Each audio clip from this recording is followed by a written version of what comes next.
isang Muslima. Allah subhanahu wa ta'ala قال في القرآن الكريم بعد أعوذ بالله من الشيطان الرجيم ضرب الله مثلا للذين كفروا امرأة نوح وامرأة لوط. Ang Allah subhanahu wa ta'ala ay nagwika sa banal na Quran. Daraballahu mathala. Nag-mention, Allah has been mentioning two women. Ang Allah subhanahu wa ta'ala ay nag-mention ng dalawang babae, and I hope that you are not belong to these two ladies. Allah, everybody say Amin. Amin. Let's find out sino ba tong mga to. No? Daraballahu mathalan lilladhina kafaru imra'ata Nuhin wa imra'ata Lut. Sabi ng Allah subhanahu wa ta'ala, pinapakita ng Allah subhanahu wa ta'ala ang halimbawa ng asawa ng dalawang propeta. So, kanaba kagya kakaruma kaalim na pakasurga ka din. Kanaba kagya karuma ka ustad na suruga ka din. Kanaba mambu kagya karumang ka na pada drug na nanaraka ka din. And let's talk about this. Pag sinasabi mo tuloy sa sarili, naad ng pag-asa akin. I have my chance. So daraballahu mathalan lilladhina kafaru, and it is already tagged by Allah. Pinangalanan na sila ng Allah as kafir. Remember that they were wives of the two prophets, and Allah mentioned them that they are kafir. Nasa man to na kanaba tapos makasasana kagiyam yang adi suwatata na miya alim suwatata o din na sukarumanta na ustad o din na dititablig na misena tanuden kapakasurga tabu nga hindi po yung totoo. That is not really true. Okay? Ano kayang gawain ng dalawang yaon? Ha? At binention din ng Allah subhanahu wa ta'ala, wa daraballahu, at ipinapakita din ng Allah subhanahu wa ta'ala ang halimbawa ng mananampalataya. Sino yung mananampalataya na yaon? Si Maryam at ang asawa ni Fir'aun. Dalawa. So kung nag-mention ng Allah subhanahu wa ta'ala ng asawa ni Nuh, ni Propeta Nuh alayhi salam, at saka Propeta Lut alayhi salam, at alam natin mga propeta at akala natin baka nga nakapasok ng paraiso, nagbigay din ng Allah subhanahu wa ta'ala ng dalawang halimbawa, si Maryam at ang asawa ni Firaun, na sinabi ng Allah subhanahu wa ta'ala at nabanggit sa Quran na hiniling nila sa Allah subhanahu wa ta'ala, wa najini, ya Allah, na ako'y iligtas mo. Nagdua sila sa Allah subhanahu wa ta'ala na sila'y maligtas sa mga gawaing hindi kanais-nais. Kung kaya ang dalawang asawa, ang dalawang babae na si Maryam at si Asia ay sinertified na sila ay papasok ng paraiso. At nabanggit ang asawa ni Propeta Nuh at Propeta Lut alayhi salam na kafir, binansagang kafir sa Quran. So mga ladies and gentlemen, may gentlemen pala, kundi lang. Ladies, so Allah na inadunian no to kagyaan tanong mabaloy aladiyawan. So today or this afternoon, I think I am the last speaker, I think so. Ako ba yung last speaker? I-wrap up natin yung lahat na I am not saying that I am better than them. Bigyan natin ng mukha, ano ba talaga ang isang model ng isang babae. Kung ang babae ay meron siyang say role model. Kung ang isang babae ay asawa, paano kaya ako magiging mabuting asawa? How can I be a role model as a wife? Sino may mga husband dito? Taas ang kamay. Yung wala pang asawa, sino? Good luck. Ay, biglang gano'n. O maghanap ng, okay, hindi muna natin pag-usapan yung mga requirements, but sinabi natin mamaya makita natin. As a wife, then as a mother. How could I be a role model as a mother? Una kanina, as a wife, and as a mother, and as a daughter. We have here a daughter, a sister, a friend, a neighbor, a student, a worker, an employer, a businesswoman, an entrepreneur, a woman who is a leader, and a woman who is a responsible citizen. So, ang daming pag-uusapan. But I only selected 2 each item. Dalawa lang. Kasi baka mamaya na makaw sa wala. Ito na ito, hindi niya gitiro na din na siya butakan nun. Kagyan niya kadakdakal. So, I am selected you each item to, dalawa lang. Dalawang bagay lang na tandaan mo yan. Kasi, pag nagkita tayo uli, I know that, inassume no? That the management will invite me again. Inshallah. Then, I will ask kasi my personality really wanted you to, my wants is for you, really wanted to learn from me. Because we spend, how much is the cost of airplane and so on for nothing? Hindi dapat ganon. So, let us have the clear intention, Alamin natin, paano ba maging wife? Paano ba maging mother? Paano ba maging sister? Ayan, nandyan na eh. Kung worker ka, sinong worker dito nagtatrabaho sa government? Sino? Wala? Kunti lang. O kaya sige, okay. Sino naman yung employer dito? Meron siyang business at meron siyang mga... Ayan, okay. Sige, baka makarelate kayo. Sino naman ang mga nagbi-business dito? Or madami yan. Kataw na kan na, basta maranaw, nabapisi sa ulan na dindagang sa baliga. Lahaw. Yun yung sinasabi natin. Pero, kidding aside, because of the business, dumating ang Islam sa Pilipinas because ang unang nagpalaganap ng Islam sa Pilipinas ay mga businessmen. MashaAllah. So, congratulations sa inyong lahat. So, let me begin with the number 1, which is the role model. This is general term. When we say general, you as a woman. Hindi muna natin pinag-usapan, babae ka, asawa ka ba, nanay ka ba, anak ka ba, hindi muna natin pinag-usapan. Ang pag-uusapan muna natin is you as a sister, you as a woman, you as a woman. Now, let me ask you, sino makakasagot ay papupuntahin namin sa saan ba natin papupuntahin? Huwag na sa Canada, sa Vancouver. Baka mag-rally sila doon. Alright, so, let me ask this question.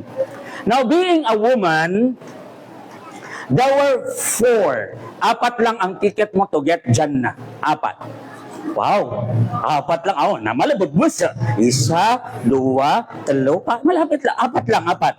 But let's see how easy are these. Tingnan natin kung gaano ka-easy. Are you ready? Okay, let us have the first one. Ano kaya? Yes. The first ticket, as a woman, your first ticket to go to Jannah, what is the first one? Really? Are you sure? May regalo daw. Dami. Totoo ba to? May laman ba to? Okay, sige. Prayer? Agree? Sino yung sumagot? Sino yung, okay. Prayer daw. Okay, mamaya na. Tapusin muna natin yung 4. Let's see kung tumama ba tayo, tumpak ba tayo. Number 1 daw is prayer. Now, let's move on to the second one.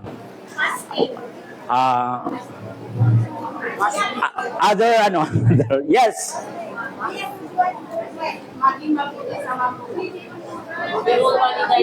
Birrul walidain. So, sige sabi ni sister, sis okay lang let's give chance to others okay? Sige. Ganun ang teacher I am teacher now. So, first is a prayer. The second one daw is to take good care of, obedience to the parents. So, kapangungunatan kumbala alukas. Is that so? That's number 2? Okay, how about number 3? Yung sa likod, yes, you are. Yung naka-brown ng, yes. Huwag ka nang, di ka rin dingil, sakadin. So ka hijab, So, kasulot sa hijab? Oh, sige, teka muna, hindi ko muna. Okay. Ayan, kasi may ano yan ha, sukun, yung pagtatabo ng aura. Yun ba yung gusto mong sabihin? So, kasapang ko, aura. Okay. Then number 4, which is the last one. Yes, auntie, yung nakasalamin. No, si ate muna. Nakasalamin ka din eh. Na-confuse tuloy ako. Sige, okay. Pagsunod sa asawa. And you are?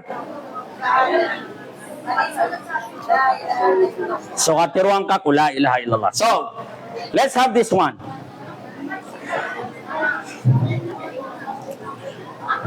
Okay. Bago yun, simulan muna natin. Sabi dito, wa an Anasin qala Rasulullah sallallahu alaihi wasallam, al-mar'atu idha sallat khamsaha. O, tumpak ha. Idha sallat khamsaha.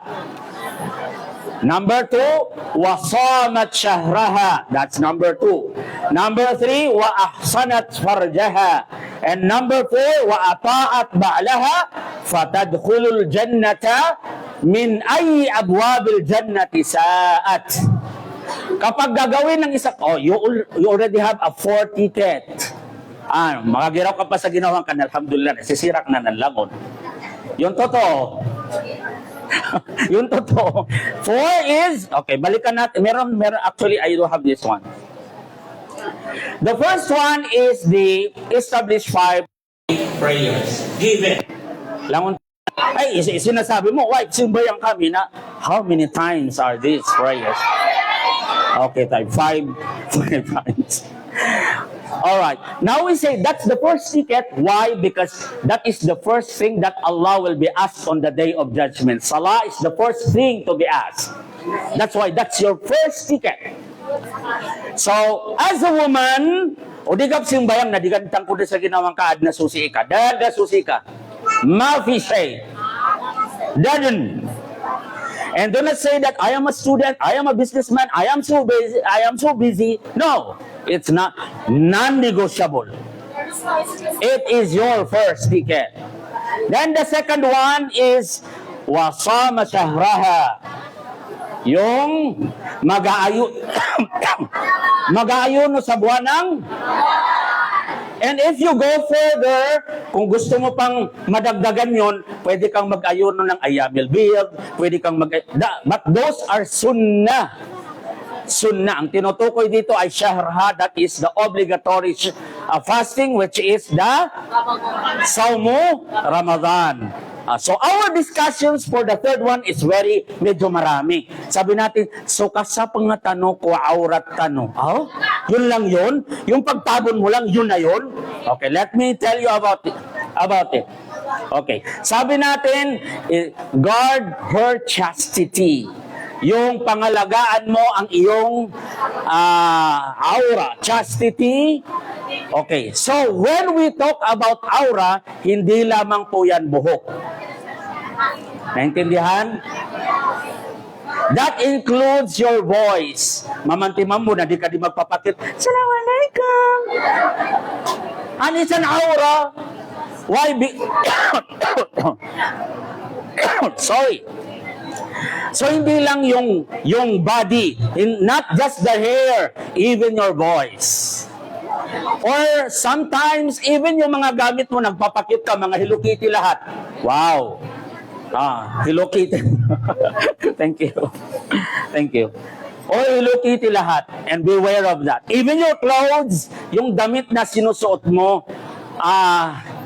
ang mas mainam ay yung hindi nakaka-attract. Kung minsan sinasabi, kagiyas wallah na pitero yan, nasa kanyan na jamal, na yuhibbul jamal. Kabaya yan, sumapiyay paras na, sa tama mo na, maluton mambudi pipiyapiyay paras. But as a woman, you have to guard your chastity.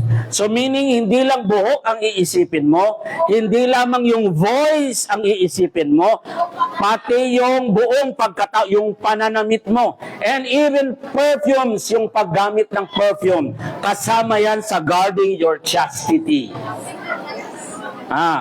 Asarabo ka makapigo ka na, that's it now. Huwag na yung marami kang palamuti. Di ka disimbayang nasuka pamudak na miya kakapakapal. So kirain ka, Allahu Akbar. La hawla wa la quwwata illa billah. So therefore, you are not guarding your chastity. Sa manuto na miya po na unso ikatalo. Alright, so first we have, Antonay Paganay? Pangalawa? Pangatlo? Okay. Now, kasama po sa chastity, yung ang babae ay dapat meron siyang mahram. At alam niyo yung mahram? Yung mga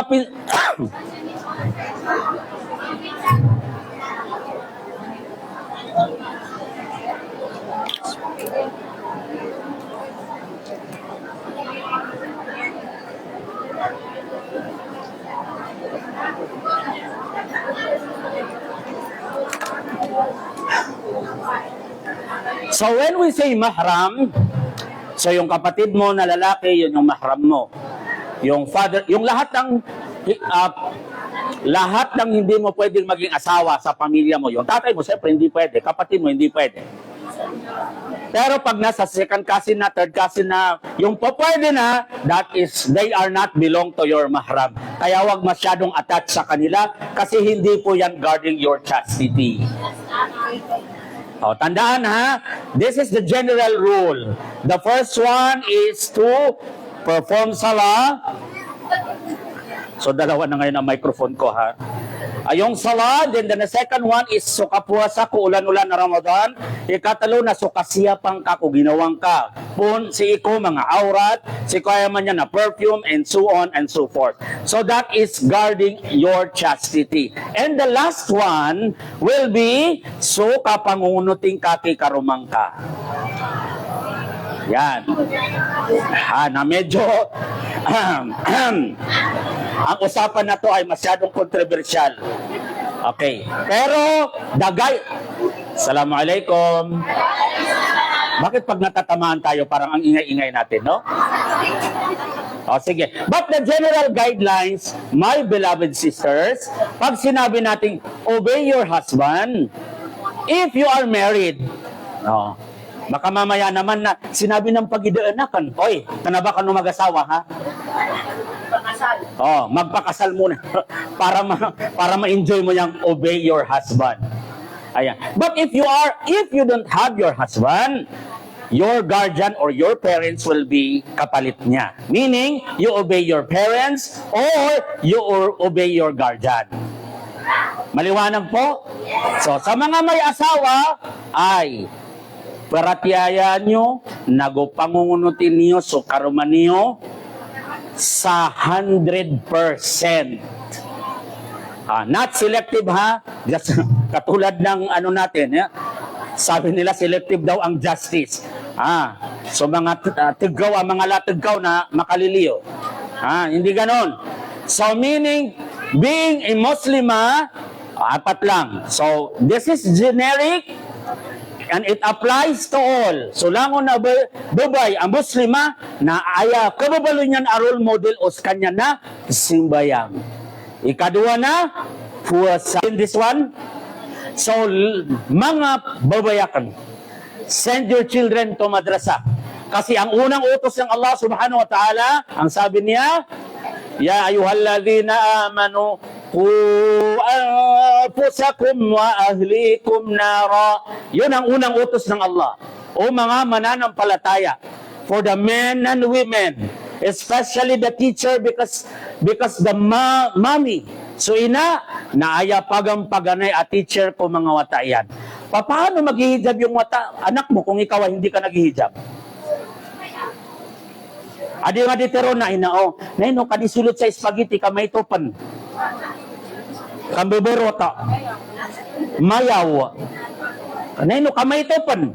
Dabor mo siyang dapat turuan ng maliit pa siya. Kaya ang pagiging nanay, Allahu Akbar. Ang pagiging nanay ay isang malaking pananagutan sa Allah subhanahu wa ta'ala.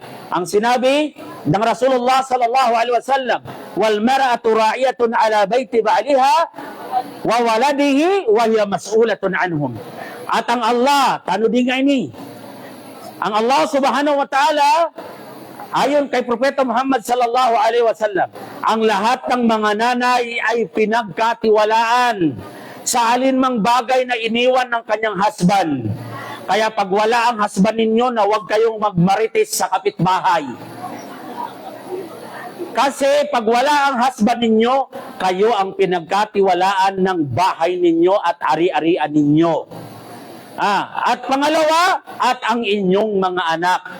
At sa araw ng paghuhukom, ang itatanong sa iyo ng ang tatanong sa iyo ng Allah ay papaano mo pinalaki ang iyong mga anak. Kaya naman, sa mga may anak dito at mga nag-iisip pa lang na magkaroon ng anak, yung nagwi-wish na magkaroon ng anak, ang unang planuhin sa sarili mo, nakapambuta, napipikiran ka andaman na niya, ikapakaswa, paano matututo yung aking anak sa pananampalatayang Islam. Kaya naman, alhamdulillah, may mga integrated school tayo dito. Sa Quiapo, alam ko meron dyan. So, send, An-Nur. Parang nakapangalan pa sa akin, ini Muhammad Nur. Ayan. So, send your children to the Islamic para pag dumating ka sa kabilang buhay, wala kang magiging posas sa kabilang buhay. So yun po yung dahilan kung bakit mga magulang kailangan nating gawin yung mga bagay na ipinag-uutos sa Allah ng Allah subhanahu wa ta'ala. And take note of this one. Children often learn more from what they see and hear than from what they are told. Mas madalas daw ang mga bata, ang sinusunod nila ay kung ano ang kanilang nakikita at kung ano ang kanilang naupo na yaman yan, naayabok kanagyan kanagyan rata, natigan niya tibulak kakaruma. Magugulat ka na lang, nasasabihin ng anak mo, Yodomi, na miya tibulak kakao. Sorry for the term, but it's the real thing. You didn't even told her. Hindi mo naman sinabing gawin niya yon. Hindi mo rin sinabi sa kanya na sundin niya yon kasi ikaw mismo, alam mong bad words yon. Pero without noticing, hindi mo na mamalayan na ang anak mo ay nagmumura. Hindi mo na mamalayan na ang iyong anak ay gumagawa na ng hindi maganda. Kasi yun ang kanyang nakikita. Kaya, mga babayakan, my dearest sisters, para sa mga anak natin, kung ano yung gusto nating sabihin, how do we behave, ay ganun din. Laman, kung titignan natin sa mga Kristiyana, yung maliliit na bata, pag babae, pag lalaki, tinatawag, ate, halika nga dito. Kuya, halika nga dito. Nakatawan ka, nasuwata na mas may todis kanyan. Pero bakit kasi sinasabi, ate, halika nga, kuya, kunin mo nga ito. Kasi, para laging naririnig ng bata na yun yung nasusunod niya, magalang siya sa kapwa. Sa katano, sa atin pang, sa katano pa ng mga maranaw na walang po at opo, di ba walang ganon? Ayabok tiron tanong na, inakulay, o ganun lang, amakulay, ganun lang yung nasasabi natin. Pero wala tayong puan opo. Hindi natin masyado naririnig yon. Pero, since we are here in the land, nasa lugar tayo na hindi, kumbaga, wala sa Islamic. So therefore, i-maintain natin yung mga basa tanong ang mga maranaw and to adapt what is pwedeng gamitin. Kasi ang mga bata, kung anong naririnig, kung anong nakikita, yun ang nasusunod. Okay na? Yung pangalawa? Okay na? Alright. So being a wife, anong kailangan? Sala, Saum, fasting, obedience to. Okay. Being a wife, you should be a source of tranquility. Okay. As a mother, ano ang dapat gawin ng mother? Kailangan niyang Okay, turuan ang kanyang mga anak. Ayan. So kung gusto mo maghihijab ang anak mo, na maghijab ka din. Okay, yung iba sinasabing, anak, huwag mo na akong gayahin. Follow what I say and don't follow what you have seen me. O hindi pwede yun. Hindi po nangyayari sa totoong buhay yun. Kasi ang anak natin, kung ano ang naririnig, ano ang nakikita, yun ang nasusunod. Okay, let's move on to the next one, which is a daughter. Yan. So, dito naman tayo sa daughter. Ay, 15 minutes na lang. Alright, sige. As a daughter, okay, bilang, be sharp ha, pag 15 minutes lang. Okay, as a daughter, sino mga anak dito na nandito? Okay. Now, meron kasi kayong additional requirement. After praying, okay, kailangan nyong maging mabuti sa iyong mga magulang. Sabi ng Allah subhanahu wa ta'ala sa surah Al-Isra, ayah number 23, وَقَضَى رَبُّكَ أَلَّا تَعْبُدُوا إِلَّا إِيَّهُ وَبِالْوَالِدَيْنِ إِحْسَانًا. Sabi ng Allah, ipinag-uutos sa inyo ang pagsamba sa Allah at maging mabuti sa iyong mga magulang. At ang karugtong pa ng sinabi ng Allah, kapag umabot na sila sa katandaan, ay huwag maging mas mataas ang iyong boses kaysa kanila. Oh. Kung minsan pa naman na yung nanay mo na di pa ka nagtiradio, diyungaw. Di mamungaw si Umi. La hawla wala quwwata illa billah. Okay? So, yun yung mga bagay na dapat nating iwasan as a daughter. Okay? So, bilang isang babae, bilang isang anak, sundin mo ang iyong mama at ang iyong papa, especially ang iyong nanay, sapagkat naghirap siya ng 9 na buwan upang ikaw ay kanyang alagaan. Okay, so take note of this one. Serving parents is among the greatest act of worship. So atigan manay, so kapiyapiyain ka, kumbala alukas ka, yung pagiging mabuti mo, pagsunod mo, pagiging maayos mo sa iyong magulang, ay maituturing na isang malaking pagsamba. Kaya nga sinabi kanina, sambahin ng Allah ng walang pagdadalawang, nang hindi ka gumagawa ng pagtatambal sa Kanya, at maging mabuti sa iyong mga magulang. Alright, let's move on to a sister. Okay, medyo 15 minutes lang. Sige, dahil hindi kakasya ang 15 minutes, okay, tigi-isa lang siguro. Ayan. Being a sister, okay, eto famous hadith. Okay, if it's applied for a man, it is also applied for a woman. Kung ito'y applicable sa lalaki, applicable din ito sa babae. Ang sabi niya, hey sister, kailangan yung happiness mo ay magiging happiness mo rin ang happiness ng iyong kapwa. Okay? Naintindihan po ba? Assalamualaikum. Yung happiness mo daw ay dapat maging happiness mo rin sa iyong kapwa.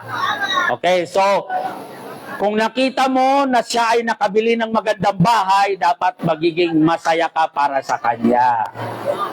Huwag yung mag-iisip pa kada, ito na mga dinidagang yan. Banda mindagang sa ator. Ayan, so dapat source din ng happiness mo yung happiness ng iyong kapatid na Muslim. Ayan. So, let's move on. Okay, eto, gawain ng mga babae ito. Biglang ko ang sakit no? Gawain ng mga babae ito yung mahilig, hindi makipagbati. Yung mahilig ng ano yung sa Tagalog? Oo. Yung mahilig magputol ng relasyon. Yung hindi ayaw magbati. Sabi ng Propeta Muhammad sallallahu alaihi wasallam, la yahillu lil muslimin. Hindi daw halal sa isang Muslim, sa isang Muslima, na hindi niya bati ang kanyang kapatid na Muslim. At ang pinakamainam daw sa kanila ay yung unang babati sa kanya. Kaya kung sino man ang may kagalit dito, i-chat mo na siya ha. I-chat mo siya na, okay, bati na tayo. Kasi merong isang riwaya na every Monday and every Thursday, ang mga gawain daw natin ay itinataas sa langit. At ngayon kapag ikaw ay nagkataon na meron kang hindi kabati, sasabihin ng Allah na ipagpaliban mo yan hanggang sila ay magkabati. Okay? So wag nang antayin na mamamatay muna. O di ba yung ginagawa natin kung kailan putay, narubong pa mang ni sarila. O di kaya nahihintay niyang Eid al-Fitr. Kasi hahanapin, ay daw hindi narilay akong ka. After Eid, namyala nga nadan, so galabok ka nadan na tiyari maawalla. So therefore, sisters, you should be a happiness of your sisters. Alright, let's move on. Punta tayo sa friend. Ayan. Al-maru ala dini khalili falyandur ahadukum may yukhalil. Sabi ng Rasulullah sallallahu alaihi wasallam, a person follows the religion of his close friend. Totoo ba? Yun bang kaya mong sabihin ang sekreto mo sa friend mo na hindi mo kayang sabihin sa nanay mo? O, sasabihin mo ba sa nanay mo na, ay daw Mikulay, na-crush ako sa kanya? Nasasabi mo? Pero sa friend, kaya? Kaya. So beware of your friends. Beware of your friends because a person follows the religion of your friends. May kasabihan, tell me who your friends are and I will tell you who you are. Sabihin mo sa akin sino mga kaibigan mo dahil sasabihin ko sa iyo kung anong klaseng pagkatao ka. So kung ang nasa circle of friends ay magnanakaw, ikaw din ay o kahit hindi ka magnanakaw ngayon, sooner or later, magiging magnanakaw ka din. Tingnan mo yung kasama mo, yung friend mo, sinungaling sa magulang niya. Pag uwi mo sa bahay, magsisinungaling ka din sa magulang mo. Okay, now, bibigyan ko kayo ng warning. Sabi ng Allah subhanahu wa ta'ala sa Quran, وَيَوْمَ يَعَضُّ الظَّالِمُ عَلَى يَدَيْهِ. Sa araw daw ng paghuhukom, ang mga tao, may mga tao na kikit-kitin natin, kakagatin natin yung ating mga nails. Okay? And beware of the day of the wrongdoer will bite his nails. Kakagatin natin yung ating mga kuko.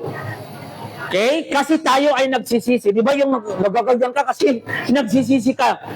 Miyamulok ka na matang ka kaya nagsisi ka sa mga ginawa mo. And then, sasabihin mo, Ya Allah, sana hindi ko na lang siya naging kaibigan.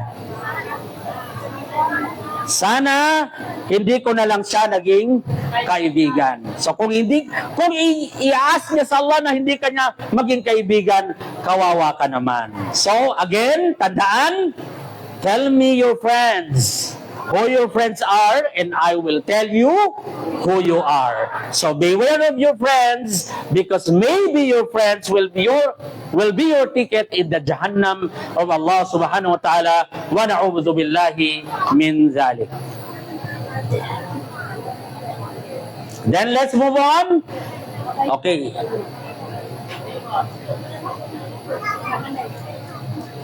Alright, so let's have with the righteous worker. So, may isang beses, sabi niya, may isang babae, Jabir bin Abdullah, may Allah subhanahu wa ta'ala be pleased with him, reported, my maternal aunt was divorced and she intended to pluck her dates. And a person scolded her for having come out during a period of Iddah.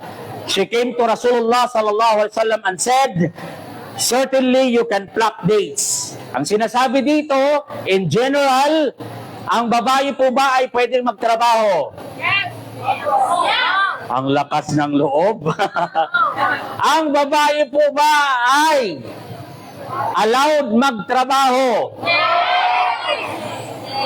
Ay, ito ay usapin ng mga ito ay usapin pa hanggang sa ngayon. Okay? So, for me, base sa hadith, if it is necessary for you to work, we say necessity. Magkaiba yung gusto mo lang magtrabaho kaysa kailangan mong magtrabaho. Magkaiba ba yun? So, if you just wanted to go to work because you want, therefore your work is not allowed. Ha? Okay, kung gusto mo lang magtrabaho, kaya ka namang buhayin ng husband mo. So therefore not. But if there is a need, therefore you can do so, provided by these guidelines. Okay. Kung necessity, magkaiba ang wants sa needs. Okay? Pwede tayong mabuhay nang hindi natin makuha ang wants. Pero pwedeng magiging dahilan ng ating pagkawala sa mundo kung hindi natin makuha yung ating needs. Pagkain, needs. Okay? Pwede kang magtrabaho if you will follow the 3 guidelines. The job is deemed permissible in Sharia and does not include anything that is contradict to legal rulings. Halimbawa, pwede kang magtrabaho basta ang trabaho na yan ay hindi niyan kasugok. Hindi niya nababiolate yung rules ng Islam. Halimbawa, magtatrabaho ka sa isang club. Pwede ba yon? Hindi pwede. So, yun yung rulings. Pwede siya, provided that the job is permissible. Yan. Pangalawa, a woman's work should not contradict for her righteousness. Yung kanyang trabaho, hindi niya masasagasaan yung 4. Anto na to? So, kasimbayang, so kapuasa. So, sabi ko kanina, bumabalik sa lahat doon sa pinaka-basic.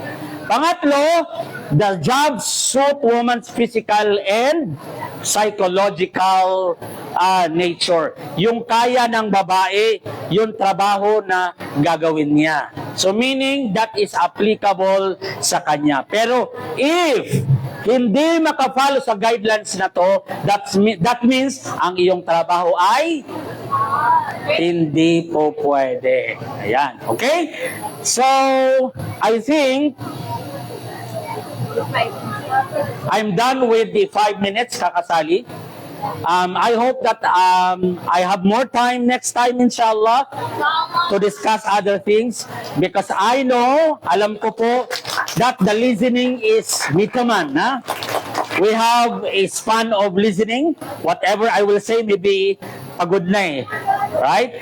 But I think yung nabanggit ko sa inyo, may Allah subhanahu wa ta'ala give us the strength to perform what we've heard. Hingin natin sa Allah subhanahu wa ta'ala na may sabuhay natin yung ating mga narinig sa isip, sa puso at sa gawa biidillah. Wa akhiru da'wana anil hamdulillahi rabbil alamin. Assalamu alaikum wa rahmatullahi wa barakatuh.